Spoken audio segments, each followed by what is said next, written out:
ما شاء الله تبارك الله لبي ربنا كان قربي سيها قلتو الرقم جيو تنا إجولة أنا من بين جرو تكترات كان تيك توك كان رتي ورمان تنا ولا جنك أجريت mucaan kun deebi'ee akka isin kara biyyaa galtu yeroo hedduu irratti hojjetaa ture.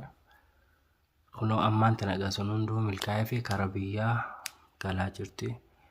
Viidiyoo waraabanii gadhiisan jechuudha. Kunoo ammaan tana lubbuyyee baga rabbiin kara nagaan achi keessaa biyya Somaalee jedhamtu keessaa baga rabbiin kara biyyaa si deebisee si galchee. San duraan dubbachuudhaaf biyya Somaalee kana biyya namaa kana wanni hin qabdu Allah hundaa'u carra qabeettiidha. Isaan gubbaanillee ijoolleen mucaanilleen Allah hedduu nama gaariidha. Hedduu nama jabaadha. Maaliif jennaani mucaan kun yeroo hundumaayyuu intalti tuni jala teessee mucaa kana jala jechuudha dalagaa erga isaan wal baree jette. Dalagaa hedduu seenii beetiin jiraa jette. Wallah maaliif jennaani akka jaallatama sirraa hedduu jaalatte mucaalleen maashaallah tabaarakallah hedduu bareedaadha. Hedduu irraa qabamtee jirti jechuudha. Gaasiin illeen lubbiyyelleen hundumaafuu miyyoon tuni hedduu jabdu mootummaan isiitu shokolaattaa wayiiti miciyyoon tuni hedduu nama gaariidha. Miskiina takka. Achirraan deebii yeroo wanni gootu haadha isiitis baay'ee jaalatti.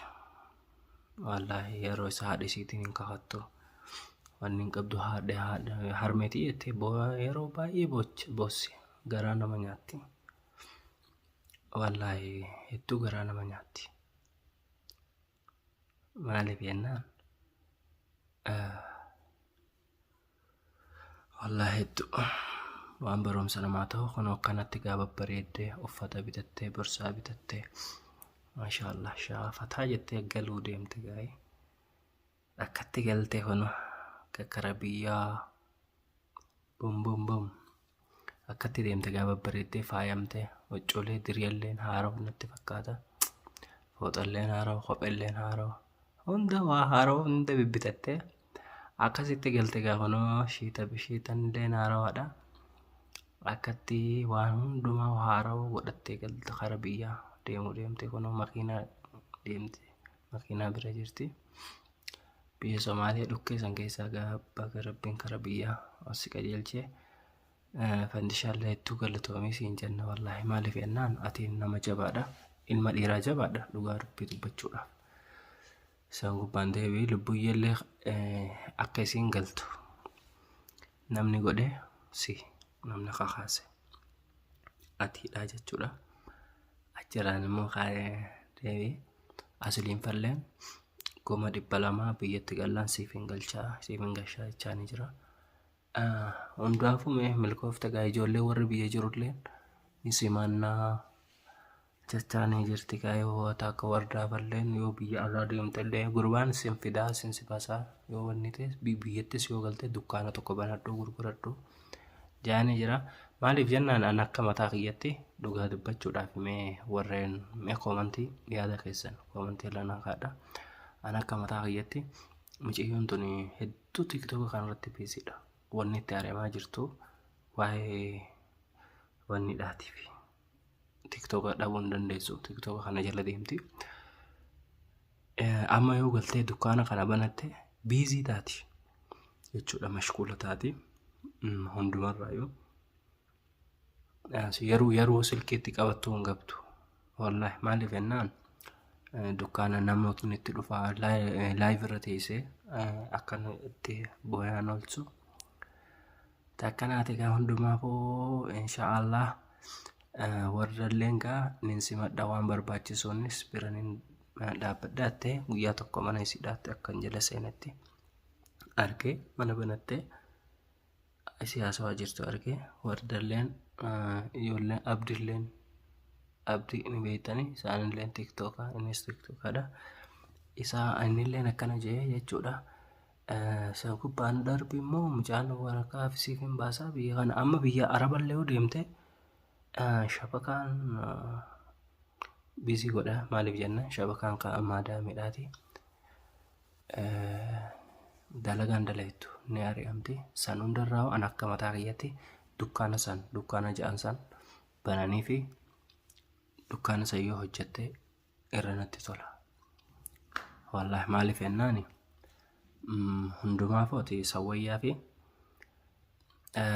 baga rabbiin kara biyyaa si galchiin siin jedha lubbuyyee fandish galatoometis dhugaa rabbii miyyoon waan karaa nama nyaattu keessaa yeroo hedduu ni bochi. Wallahi haadha tiyya jettee bu'aa oolti laabii kanarraa akka guyyaa ta'e garaa nama nyaata. Wallahi hundummaan keenya iyyuu jaalanneeti himti deemne amma dukkaana san barannaan hedduu haadha isii biras teessee nagayaan jechuudha. Haadha isillee ilaaltee ganamaa galgala qaamaan jechuudha. Takka haadha isii takkatti haadha koo jettee bu'aa ooltu kana akkasiin jaa. Wallahi kana irra wayyaaf akka laalu kanatti maaliif jennaan haadha isii bira yoo galte maatii isii bira yoo galte nagaan ta'isii nagaan wanti gooti mucayyoon tun dhugaa yoo dubbadhe amma tara dhidhiqatteet if qaqqabdee hin boonne hin beeytu dhidhiqatanii diddibachuu kana akka dubra akka jechuun dhalaan ga'amma sanii noormaaluma akka rabbiin kanneefitti akkasuma ta'isi. Maaliif jennaan jechuun noormaaluma kanaaf giseen jiru do'aan ba'an do'aan mana dhalaan dibattee diimattuu kan hin taane dhidhiqatumaa dhaqqabdu kanas akkuma dhiiraati dhiqattee fixatte wanni silaa jechuudha. Akkasii silaa dhidhiqattee tottolfattee jechuudha fataa zanaattee maashaallah qashtiidha miyyoon funaaf funyaanis ni qabdi shaa jetti. Akka mataa yaa wallahi shaafataa jetti mucayyoon hedduu miskiinalleedha. Yoo dhidhiqattee fataa jettee dhalaa bareeddulleedha. Sinii galee nama bifa wanni hin goone achi gubbaan deebi'e immoo asliin fallee wayis mana bannee fi gargaarsallee akka gargaaramu ni goonaa jedhan. Wammagaa isaanis akkasii haa jiranii. Hedduu haa galatoomanii dhugaa rabbii hedduu galatoomaa mucootana acha keessaa baaftanii kara biyyaa deebisuu saniif mucaa kanaatu fandish kanaatu akka jaabetti irratti xiyyeeffate. Dhugaa hedduu gaariidhaati. Akkuma gubbaan kee bareedaatti keessa keetilleen si bareedaadha. Wallahi anta keessin jaa galatoomte mucootana lubbuyyee kara biyyaa deebisee congratulation lubbuyyee baga rabbi nagaan kara biyya teetii si deebiseen siin jedha warreen